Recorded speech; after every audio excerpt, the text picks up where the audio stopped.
میری شادی کو 3 سال گزر چکے تھے۔ میں اپنے شوہر فریدے کے ساتھ بہت خوش تھی۔ میرے سسر کی تھوڑی سی زمین تھی مگر سیم نے اس کو بیکار کر دیا تھا۔ 2-4 بورے گندم اترتی، یہ پورے سال کے لیے ناکافی تھی۔ تبھی چاچا جی نے پڑوسی محافظ بھائی سے ذکر کیا۔ وہ بولا، حسن چاچا، تمہاری زمین سیم زدہ صحیح، کچھ نہ کچھ فصل تو گھر اٹھا لاتے ہو۔ کاشتکار محنتی ہو تو کسی حال بھوکا نہیں مرتا۔ 2 وقت کی روٹی روکھی سوکھی پیداوار سے میسر آ جاتی ہے۔ سیم والی زمین پر سفیدے کے درخت لگاؤ۔ جانتے ہو کہ یہ سفیدہ کتنا مہنگا بکتا ہے؟ چچا بولے، یہ بعد کی بات ہے، ہم کو تو آج کی روٹی کے لالے پڑ گئے ہیں۔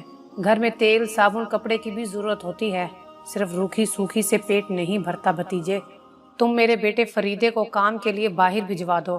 حسن چاچا، یہ تو سب ٹھیک ہے لیکن تیرا لڑکا اتنا سخت جان نہیں کہ پردیس کی مشقت سہ سکے۔ اچھی طرح سوچ لو، تھوڑی بہت تمہاری زمین جو آباد ہے کہیں یہ بھی بنجر نہ ہو جائے۔ اکیلے تم کھیتی باڑی نہیں سنبھال سکتے۔ بھتیجے، تم میرے بارے میں اور زیادہ نہ سوچو، اپنے بھائی سے فریدے کے ویزے کے لیے کہو۔ چاچا جی نے اپنے پڑوسی کو جواب دیا۔ حسن اتفاق کہ انہی دنوں محافظ کا چھوٹا بھائی جو 5 برس سے سعودیہ میں کما رہا تھا، چھٹی پر گھر آیا تو چاچا جی اس کے سر ہو گئے، اور یوں وہ 2 ماہ بعد فریدے کو بھی اپنے ہمراہ لے گیا۔ میری اپنے خاوند فریدے سے بہت بنتی تھی، ہماری آپس میں محبت کسی سے ڈھکی چھپی نہ تھی۔ وہ میری ذرا سی تکلیف پر تڑپ اٹھتا تھا۔ گھر پر ہوتا تو میرا پلہ بھاری رہتا تھا، مگر جب سے وہ گیا اس کی ماں بلا وجہ مجھ سے الجھنے لگی۔ اب تو وہ بیٹے کی غیر موجودگی میں مجھ پر شیر ہو گئی تھی۔ میں کسی سے فریاد بھی نہ کر سکتی تھی، چپ رہتی تو چاچی کی کڑوی کسیلی باتیں کلیجہ کھاتی، بولتی تھی تو نند اور دیور کے ہاتھوں پٹ جانے کی نوبت آ جاتی۔ ساس ہر دوسرے دن مجھے کسی نہ کسی بات پہ ان سے پٹوا دیتی۔ میکا 10 کوس دور تھا، ماں باپ بھی داد رسی کو نہیں پہنچ سکتے تھے۔ رو دھو کر چپ ہو جاتی۔ فریدے کے جانے کے بعد میری زندگی تو جہنم بن گئی تھی۔ میرے بچے اتنے چھوٹے تھے کہ ان کو چھوڑ کر میکے جا بیٹھنے کا تصور بھی نہ کر سکتی تھی، کیونکہ چاچی روز ہی کہتی، جاتی ہے تو جا مگر بچے نہ لے جائے گی، یہ ہمارے ہیں، یاد رکھنا ان کو لے کر گھر سے نکلی تو میں تیرے بھائی کے بچے ندی میں پھینکوا دوں گی۔ میں جانتی تھی کہ چاچی بڑی فسادن ہے، اگر بچے میکے لے گئی تو یہ ضرور کوئی ایسا فتنہ کھڑا کرے گی کہ میرے ماں باپ کا ناک میں دم آ جائے گا۔ میرا بھائی رفیق غصے کا بہت تیز تھا، اس کو جھگڑے میں الجھانے کا مطلب تو محض خون خرابہ ہی تھا۔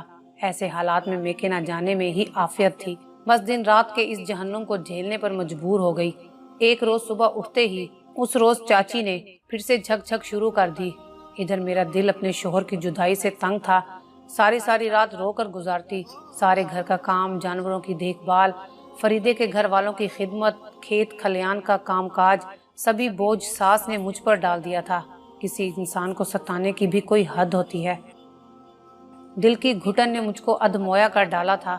فریدے کو گئے پورے 2 برس بیت چکے تھے، اور اب کی عید پر جب پڑوسی محافظ کا بھائی گھر آیا تو پہلی بار میرے جیون ساتھی نے اس کے ہاتھ کچھ سامان بھجوایا تھا۔ اپنے بھائی کے لیے گھڑی اور فون، باپ کے لیے گرم کمبل، اور ہم سب گھر کی عورتوں کے لیے ریشمی خوبصورت جوڑے۔ چاہیے تو یہ تھا کہ چاچی انصاف سے کام لیتی اور ہر کسی کے جوڑے اس کو دیتی، مگر اس نے میرے نام کے جوڑے بھی اٹھا کر اپنے پاس رکھ لیے کہ تم کو فریدہ اور بھیج دے گا۔ یہ جوڑے میں اپنی چھوٹی بیٹی شمیرہ کے جہیز کے لیے رکھ دیتی ہوں، اسے بھی تو بیانہ ہے۔ میں خالی آنکھوں سے اس بٹوارے کو دیکھتی رہ گئی۔ پورا بھرا بھرایا سوٹ کیس بھیجا تھا میرے سرتاج نے۔ بچوں کے 2 جوڑے اور 2 عدد کھلونے ہی میرے ہاتھ میں چاچی نے تھمائے تھے۔ تبھی فریدے کو یاد کر کے آنسو نکل آئے۔ کیا اسی لیے میرا خامد شدید گرمی میں پردیس کی مشقتیں سہتا ہے اور میں اس کی جدائی کی آگ میں سلگ رہی ہوں؟ جب سے وہ گیا تھا کسی نے ایک ڈھیلا میرے ہاتھ پر نہیں رکھا تھا، مفت کی وصیت ہی جھیل رہی تھی۔ وہ رات بھی رو کر گزاری تھی۔ صبح ہوئی تو میرا جی اٹھنے کو نہ چاہ رہا تھا، منہ لپیٹے پڑی رہی۔ سورج سر پر آ گیا، جانور چارہ اور پانی کے لیے ڈگرانے لگے۔ تبھی چاچی نے واویلا شروع کر دیا۔ نند اور دیور نے بھی خوب زبان چلائی۔ چچی تھیں کہ چپ ہی نہیں ہو رہی تھی، آخر کتنا برداشت کرتی؟ میں بھی تو ایک انسان تھی، تھک ہار کر چچی کو جواب دے ہی دیا۔ چچی، مجھ سے یہ سب نہیں ہوتا، نوکر تو نہیں ہوں میں، आज अपनी बेटी को कहो वो कर दे सब काम। बस इतना कहना था कि चच्ची आग बगोला हो गई। उसी वक्त मुझे बालों से पकड़कर कमरे में ले गई और नंद और देवर से खूब पिटाई करवाई। जब चाची का शोरो होगा किसी तरह कम ना हुआ तो मैंने उस रोज मर जाने की ठान ली। कुछ देर चादर में मुंह लपेटे रोती रही, फिर नंद से चारा काटने का कहकर खेत में निकल गई और नदी के किनारे जा बैठी। देर तक खुद को पानी में गिराने पर आमादा करती रही, मगर ना जाने बच्चों की मोहब्बत थी या अपनी बुजदली कि नदी के यख पानी में छलांग लगाने की हिम्मत ना हुई। घंटा भर किनारे बैठी रही, आंसू बहाती रही। मैं तो अपने ख्यालों की दुनिया में थी।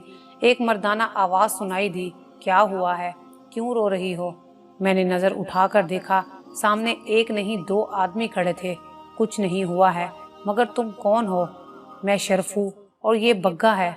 वो सामने वाले खेत हमारे हैं। उसने सड़क पार इशारा किया। तुम सकीना हो ना? हाँ, मगर तुमको कैसे मालूम? हम हसन चाचा के पड़ोसी हैं। हमको तो ये भी मालूम है कि हसन चाचा की घरवाली अपनी बहू पर बहुत जुल्म करती है। हाँ, वो मुझ पर बहुत जुल्म करती है। आज मरने के इरादे से ही निकली थी। ये कहकर मैं रोने लगी। तब शर्फू ने कहा, तो मेके क्यों नहीं चली जाती? मेका दूर है, किसके साथ जाऊं? पैदल तो नहीं जा सकती, हम पहुंचा देते हैं। तेरा भाई रफीका तो हमारा यार है। भाई का नाम सुनकर उठ खड़ी हुई। क्या तुम मुझे उसके पास पहुंचा दोगे? मैं तो इस घर और जिंदगी दोनों से तंग आई हुई थी। उसके साथ चल पड़ी। सड़क के किनारे एक मोटरसाइकिल मौजूद थी। शरफुद्दीन उस पर बैठ गया। कहने लगा, आओ सकीना, मेरे पीछे बैठ जाओ, बग्गा पैदल चला आएगा। यार तू पैदल आ जाना बस्ती। उसने बग्गे को मुखातिब किया। मैं उसकी मोटरसाइकिल पर बैठ गई। तभी उसने सवारी को एड़ लगा दी। मुझे वो मेके ले जाने की बजाय अपने ठिकाने पर ले गया। तब एहसास हुआ कि उस पर एतमाद करके कितनी बड़ी गलती की है। एक मुसीबत से निकली और दूसरी में फंस चुकी थी। मेरे हालात तो पहले ही खराब थे और इस कमबख्त शरफू ने मुझ दुखियारी को पाबंदो मजबूर करके रही सही कसर पूरी कर दी। 15 रोज तक मेरी तलाश होती रही। चाची ने मेरे मेके कहलवा भेजा कि सकीना अपने किसी यार के साथ भाग गई है। उस पर मेरा भाई खंजर जेब में रखकर मेरी तलाश में घर से निकल गया कि जहां मिल गई वो मेरा खात्मा कर देगा। 15 दिन बाद शरफू के साथी बग्गू ने किसी खुफिया जरिए से हसन चाचा को खबर करा दी कि तेरी बहू शरफुद्दीन खोड़े की कैद में है और उसकी रिहाई के 20,000 मांगता है। उन दिनों 20,000 एक बड़ी रकम थी। बूढ़ा ससुर रोता हुआ मेरे भाई के पास आया और बताया कि बदमाश शरफुद्दीन खोड़े ने हमारी बहू को तावान के बदले अगवा कर लिया है और ये खतीर रकम मांग रहा है। रफीक भाई ने कहा, चाचा तू फिक्र ना कर, मैं हर सूरत में अपनी बहन की इज्जत का मोल देकर तेरी बहू को घर पहुंचा दूंगा। तू इस बात की किसी को कानो कान खबर ना होने देना और मैं भी तेरी बदनामी ना होने दूंगा, क्योंकि हमारी इज्जत सांझी है। उसी रोज मेरे भाई ने मंडी में जाकर अपने तमाम माल मवेशी बेच दिए और रकम मेरे ससुर को ला कर दी। कहने लगा, अभी 2,000 कम है, ये तू इसमें डालकर रकम पूरी कर लेना और रुपया अपने बदमाश हमसाये को पहुंचाकर बहू घर ले आना। भाई खुद शरफू के सामने आना नहीं चाहता था कि उसका खून खोल रहा था। उसने चाचा हसन की इज्जत बचाने को खुद को काबू में रखा हुआ था।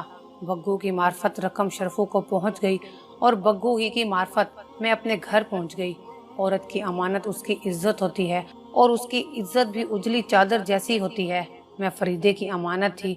चाचा घुटा घुटा रहने लगा, क्योंकि अगर फरीदे को मालूम हो जाता कि उसके पीछे क्या किस्सा हुआ है तो चाची और चाचा को उसका जवाब दे होना पड़ता। बाप तो इन्हीं सोचों में गुम था, मगर फरीदे की माँ की अकल वाकई उसकी गुद्दी में पड़ी थी। तभी तो इतना कुछ हो जाने के बाद भी वो बाज ना आई और मारे तानों के मेरा कलेजा छलनी करने लगी।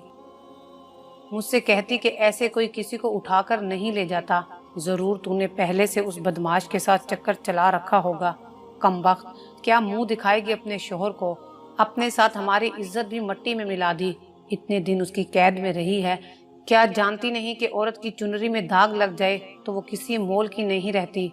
फिर भी तुझ जैसी को घर ला बसाने के लिए 20,000 रुपए भरे हैं तेरे ससुर ने। उस वक्त तक मुझे ये मालूम ना था कि तवान की रकम किसने भरी है। मैं यही समझ रही थी कि चाचा ने ही भरी है और तभी सास का बलकना बजा है। मगर चाची बड़ी फितरत इज़ा देने वाली औरत थी। उठते बैठते ऐसी बातें सुनाती कि मेरा सांस बंद होने लगता।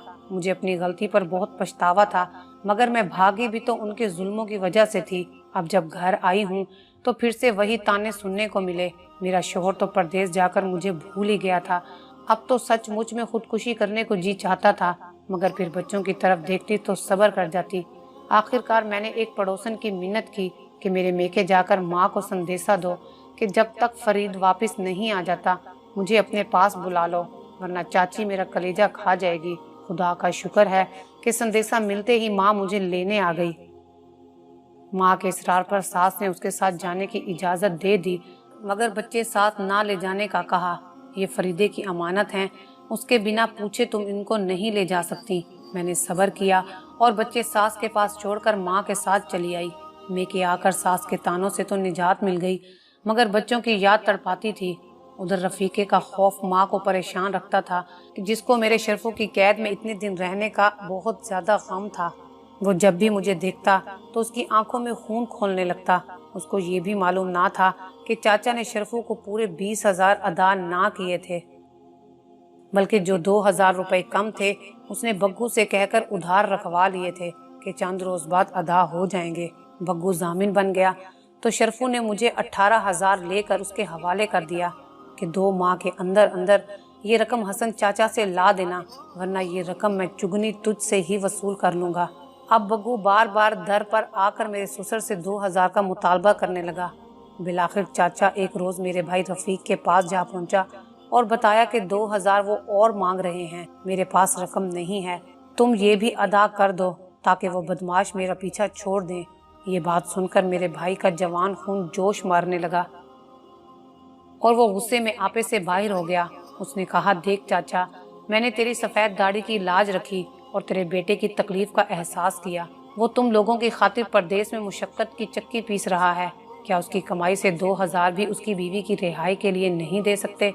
क्या उसकी बीवी का कोई हक नहीं है उसकी कमाई पर?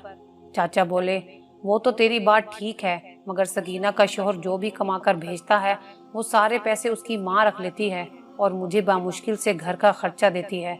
उस पर मेरा भाई और गुस्से में आ गया और कहा कि फिर अफसोस है ऐसी रिश्तेदारी पर। मैंने जिस बदले की आग से पहले खुद को रोके रखा है वो मैं अब कर गुजरूंगा। मुझे चाहिए था कि 20,000 तवान भरने की बजाय मैं शर्फों को मौत के घाट उतार देता, मगर मैंने सिर्फ तेरी सफ़ेद पगड़ी का लिहाज किया, दिल पर पत्थर रख लिया। गैरत का जनाजा निकला और मैं रो भी ना सका। आज मुझको तेरी असलियत पता चली है। मेरे पास कोई 2,000 रुपए नहीं है। कहलवा दे शर्फू से कि मैं अब खुद उससे निपट लूंगा। उसने इरादा कर लिया कि अब उन बदमाशों को मजा चखाने का वक्त आ गया है, लेकिन अब वो मुझे भी खूनखार निगाहों से देखने लगा था। माँ बाप ने बेटे के बिगड़े तेवर को भांप लिया तो मेरी जिंदगी के बारे में खाइफ रहने लगे। मुझे घर में अकेला ना छोड़ते और हर वक्त मेरी हिफाजत पर मामूर रहते थे। उनको खतरा था कि मेरा भाई गैरत के नाम पर कुछ बुरा करने वाला है। रात को भी मेरी चारपाई माँ और बाप की चारपाई के दरमियान बिछाई जाती थी।